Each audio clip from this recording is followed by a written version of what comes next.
पटेल और आप देख रहे हैं खंडवा हलचल। मध्य प्रदेश का खंडवा शहर किशोर कुमार की नगरी के नाम से भी जाना जाता है। संत धुनी वाले दादाजी महाराज का आशीर्वाद इतना रहा कि खंडवा शहर का नाम देश दुनिया तक पहुंच चुका है।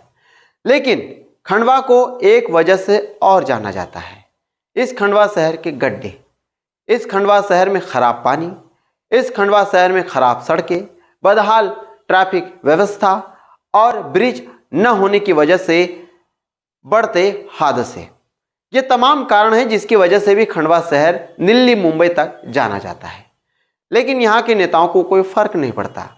शायद इसीलिए यहाँ के युवाओं ने ठानी है कि अब हम माता वैष्णो देवी के दरबार में हाजिरी लगाएंगे और माता रानी से ये दरख्वास्त करेंगे कि माता रानी, अब हम आपकी शरण में आए हैं, हमारे खंडवा शहर की बदहाल हालत को आप ही सुधारिए।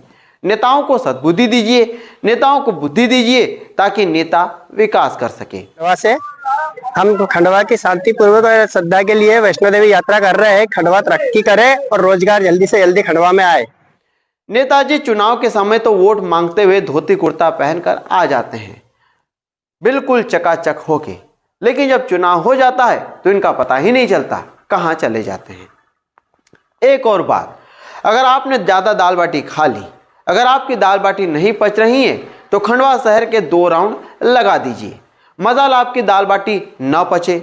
इस खंडवा शहर में गड्ढे इतने हैं कि समझ में नहीं आता कि सड़कें गड्ढों पर हैं या गड्ढों पर सड़कें हैं। कन्फ्यूज़न ही कन्फ्यूज़न हो जाता है।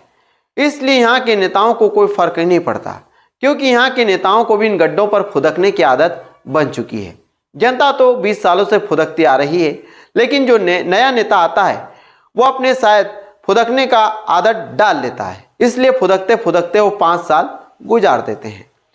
खंडवा शहर का बड़ा भाई इंदौर शहर 120 किलोमीटर की दूरी है।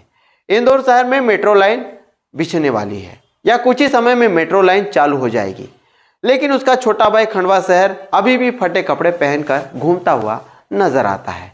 आखिरकार क्यों?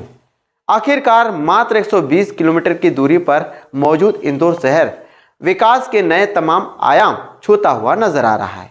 जनता ने नेता तो चुनकर भेज दिया, लेकिन नेताजी अगर काम न करे तो जनता क्या करेगी? वही 5 साल इंतजार करना पड़ेगा, फिर से किसी नए नेता को चुनकर लाना पड़ेगा और फिर से उस पर उम्मीदें जताई जाएगी। शायद अब वो इस शहर के विकास में अपना योगदान दे, लेकिन होता वही है जो 20 सालों से होता हुआ आ रहा है। नेता चुन लिया जाता है, नेता बन जाते हैं, बड़े बड़े वादे भुला दिए जाते हैं, गड्ढे बढ़ा दिए जाते हैं, गड्ढों में मिट्टी डाल दी जाती है, पानी आने पर गड्ढे फिर से खाली हो जाते हैं, क्योंकि खंडवा शहर में गड्ढे ही इतने हैं। गड्ढे तो दूर की बात, टेपर ही इतने बना दिए कि गड्ढों की जरूरत ही नहीं पड़ती। जी हाँ, ट्रैफिक व्यवस्था भी इतनी बदहाल है कि अगर कोई मोटरसाइकिल लेकर निकले तो मजाल आधे घंटे के अंदर शहर से बाहर निकल पाए। इसलिए शहर की व्यवस्था बेहद ही खराब और दयनीय है। लेकिन इस सब का जिम्मेदार कौन है, जनता या नेता? ये सवाल मैं आप पर ही छोड़ता हूँ। ऐसे मुद्दे लेकर आता रहूँगा, मुद्दे उठाता रहूँगा। खंडवा हलचल पर बने रहिएगा। मिलते हैं नेक्स्ट वीडियो में, जब तक के लिए नमस्कार।